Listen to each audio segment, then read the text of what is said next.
welcome back. Hope you had a nice cup of tea. You enjoyed the workshops before the break. So we're now moving into our debate, which is a sort of annual event.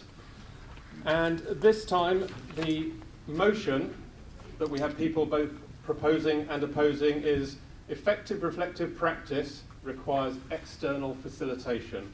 Okay, I'll say that once more. Although it's a bit of a tongue twister. Effective reflective practice requires external facilitation.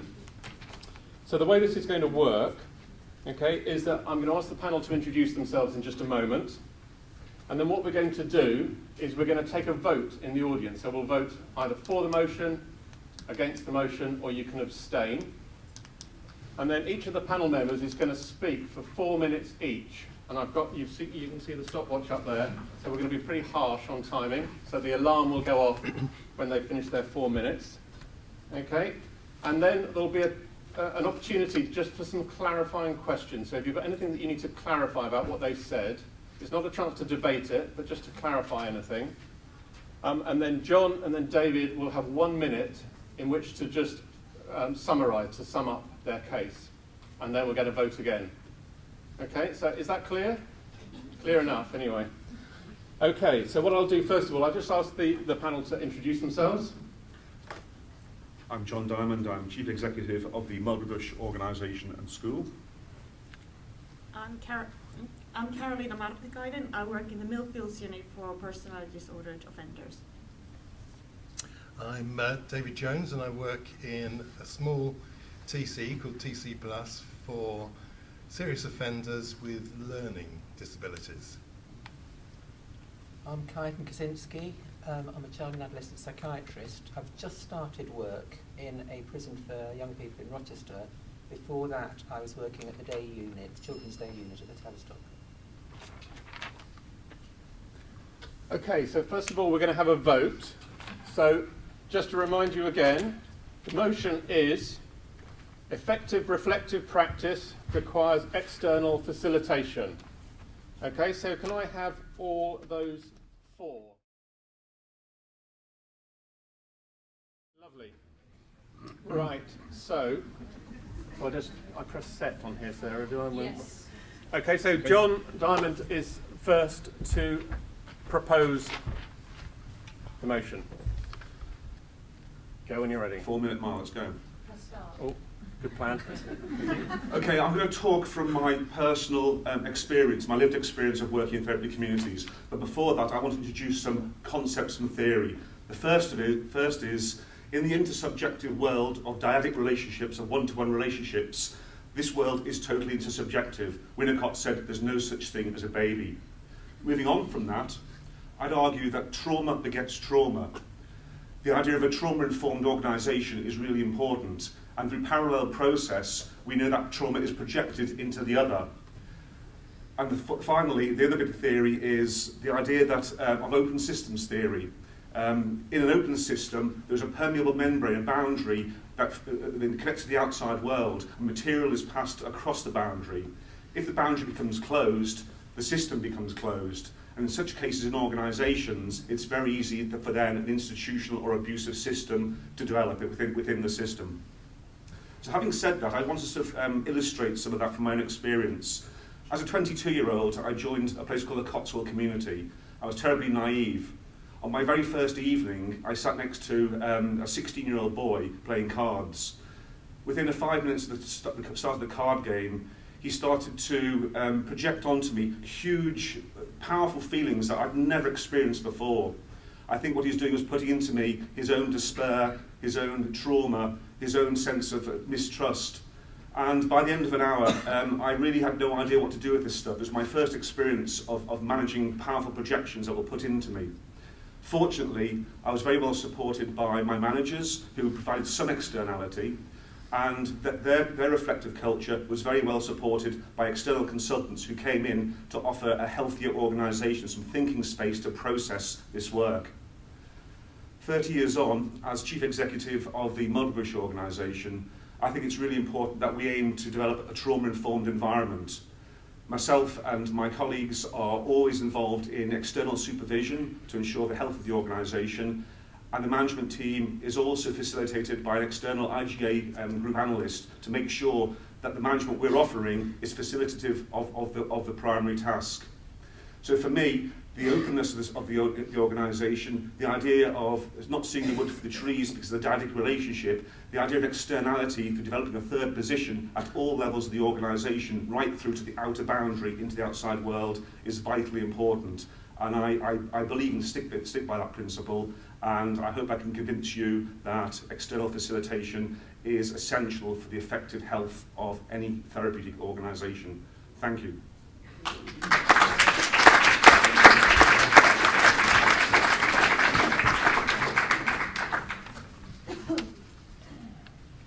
Okay, David is now going to talk opposing the motion. Whenever you're ready. Oh, well, I'm a bit overwhelmed. I thought that was a very strong argument, and I was a bit overwhelmed also by the vote at the beginning there. But nevertheless, I think we've got right on our side, so we'll carry on and see how it goes. I come at it from a very different direction, I have to say. And actually, I had thought of beginning this with a joke, but I'm not very good at telling jokes. I had thought of telling one that Steve Pearce gave at a conference. It's really good. Went on for quite a long time, but I decided this was a serious subject and I stick to the serious matter. So that's the way it's going to be. It seems to me that we're talking about therapeutic communities.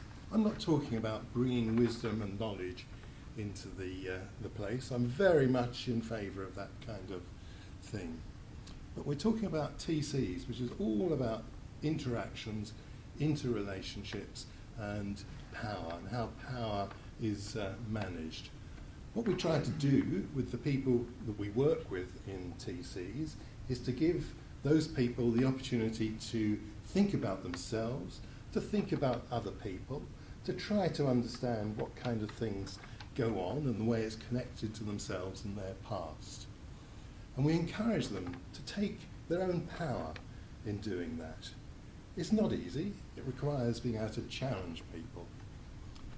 Actually, I think the same is true of staff groups. What we need to be able to do is to encourage people to take responsibility for themselves. So if you're in a staff group, it isn't about an expert, because in a way I'm supposed to be the expert where I work, and I know I'm both an expert and an idiot. And I know most other people, not all of them, in the staff team can take on those two roles of being an idiot and also an expert. And that's what we need to try and support. And of course that's always needing to be enriched by the kind of theoretical understanding that we can bring to things. But we don't really need outsiders to do that. Not all the time. What we need to do is to be able to manage the boundaries of those discussions, to make the place safe. And I think probably any one of us can do that with the right kind of leadership. It does require strength and the capacity to challenge people who are more senior to you. But if you can't do that, then you need to be looking at your TC structure anyway. Why is it not possible? So those are my two main points, really. There is another one, and I bring it in my hand, really. This piece of paper, not Chamberlain, bringing peace. This is actually something that came to me from the Royal College of Psychiatrists. It's a declaration of interest form. It's a complicated form. I didn't understand most of it, but mainly what it's about is getting funds and having to own up to it. So I think there's always the risk, there's always the possibility that if you're giving people money, then that's a perverting and corrupting process. He who pays the piper calls the tune. It's a good phrase, isn't it? Finally, I want to say something about our opposition here. They're worthy characters. And Karolina, who's speaking next, I've known for a long time. She's a friend. We joined the same place of work on the very same day in 2006. She's a good woman. She's an honourable woman, and she knows her stuff.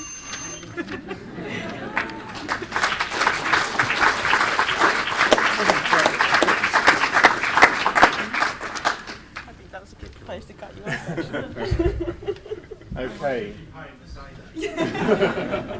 haven't signed my form yet. So. Okay, so Karolina is now going to talk proposing the motion. Are you ready? Yes. Okay, whenever you... Okay, I'll start. Yep. Okay, I would like to start by noting that this debate is about effective reflective practice. Now, what this means is that we're not saying that the reflective practice cannot be facilitated without external facilitator. What we're saying is, in order to be most effective, it's best done by someone external.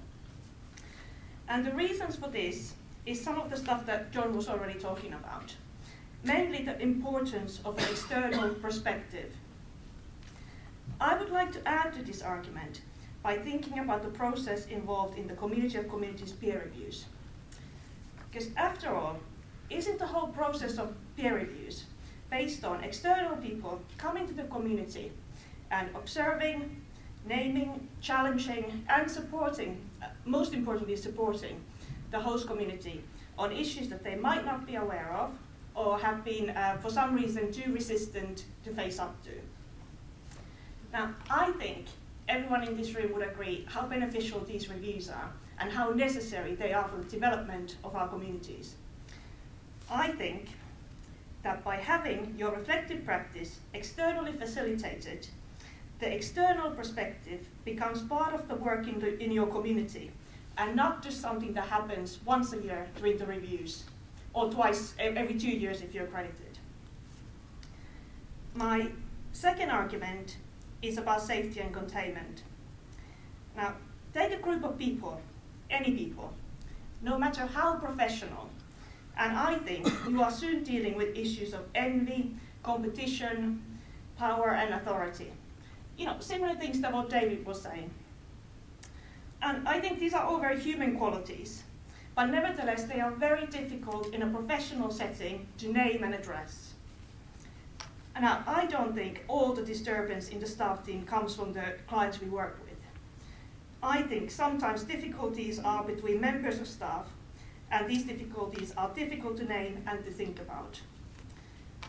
By having an external person watching over and facilitating these conversations, I think we can really add to a feeling of safety and stop things feeling so personal. Right. Thirdly, in the absence of an external facilitator, I would like us to think about the impact on the member of staff who ends up facilitating these conversations. I argue that making them the facilitator, we are putting them in a position separate from the team. This, I feel, is robbing them of the opportunity to fully reflect on their own practice and get the support they need. Now, I think working at DC can be really tough and emotionally demanding, and reflective practice should be a place for all staff, regardless of their position or professional background. And by having an external facilitator, we are ensuring that all staff have the equal opportunity for this. Finally, I would like to say that I agree. Having an external facilitator is not a miracle cure. It will not fix all the problems in the team. I think the team will only work if it's willing to reflect on itself and not close down difficult conversations. In other words, the external facilitator needs to be able to do their job. But I do feel that in order to give this difficult task the best possible chance, in order to be most effective, it needs to be done by someone outside the team.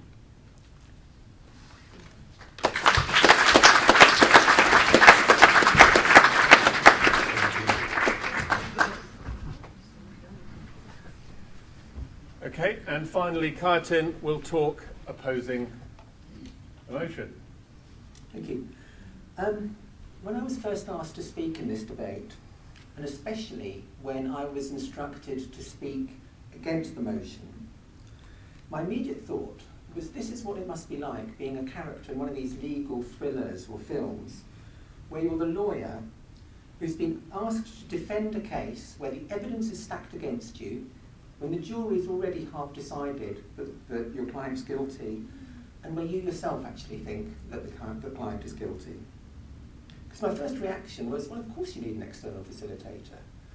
My own experience is whenever I've come into a workplace in a senior position, and if it's not already there, I have been quite proactive in saying we've got to set up an externally facilitated staff group, regular staff group.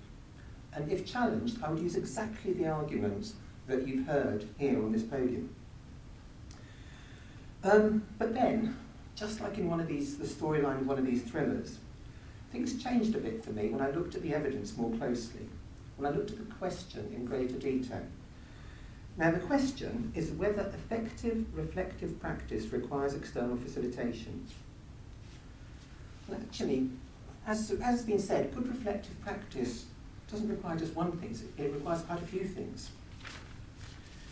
It requires clarity about the primary task, both at the level of the team and at the level of the work, everyday work and more strategic work. It needs protected spaces for dialogue, because, again, as has been said, the nature of the work most of us are involved in, and things inherent to any work group, will all make it very easy for us to be blind to certain things, to go off track and so on. It needs a system of regular supervision for all the staff, both junior and senior, and also support from the institution in some cases for therapy for some of the staff members, so that they can use their potential in their work more fully. It needs a regular review of the whole organisation, and not just a tick box review like you have in an Ofsted or something like that, but something that promotes this culture of inquiry that we're all trying to work in. Something like the peer review process, for example, that's done for accreditation by the Community of Communities. And finally, it also needs something that you can't kind of impose or put into place. It's something that you need to develop and work at, which is, among the staff, mutual respect for each other, which allows you to both support but also challenge each other. And alongside that, you need courage to be able to speak up and talk about awkward things. Now, if a team's not working, an external facilitator won't fix it. That's already been said. But if it is working, and all of those things that I've mentioned are in place, the question we're debating is, does it still need this external person coming in? And where I've come to is that maybe the team should be allowed to trust itself. This is about trust, the work we do. Earlier in the day, someone mentioned love. It's about love as well. And I suppose we're at my conclusion that, in a way, if awareness of why teams can benefit from external facilitators is held in the mind of the people in the team, and it comes up in the dialogue, then you might find you don't actually necessarily or always need another person from the outside in the room with you. Which is why I would urge you to vote against the motion. Thank you.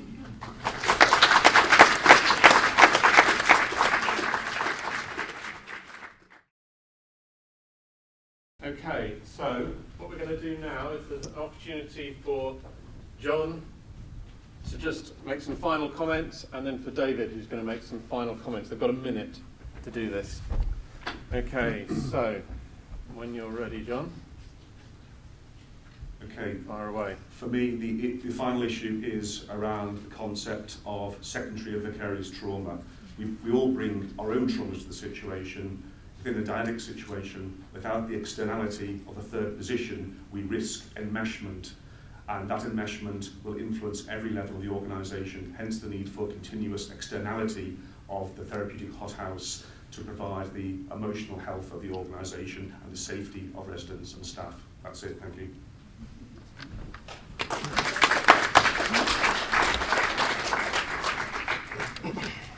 Okay, you can speak from there, David. Okay, and David. Yes, friends, I come to bury Caesar, not to praise him. And that's the whole point, really. Although I think you're right, Claire, there is some confusion. We have some confusion in our own minds. But nevertheless, I think one can make the same strong argument that it's about the power and the process of democracy, and how do you develop those kinds of structures within your team whereby anybody can challenge another person and do that creatively and safely. whether they're talking about the kind of staff sensitivity things, which are barely impacting or perhaps slightly impacting upon the impact of the clients or the residents, or whether you're focusing on the residents. It's all about power and democracy.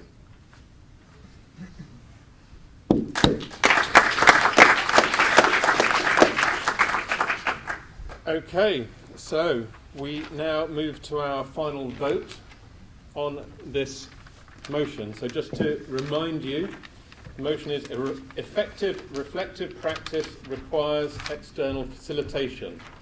So now, can I have those for the motion, please? All those for the motion.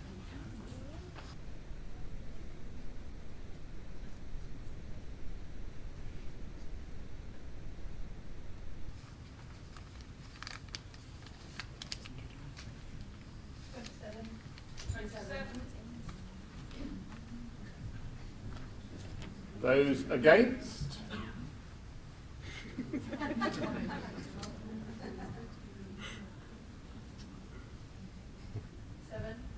Seven, you say? 17. And any abstentions, please? 3.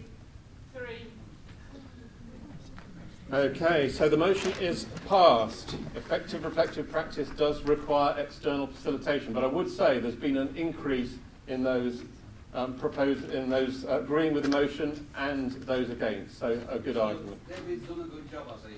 Yes, he has. Yeah. They've all done a good job.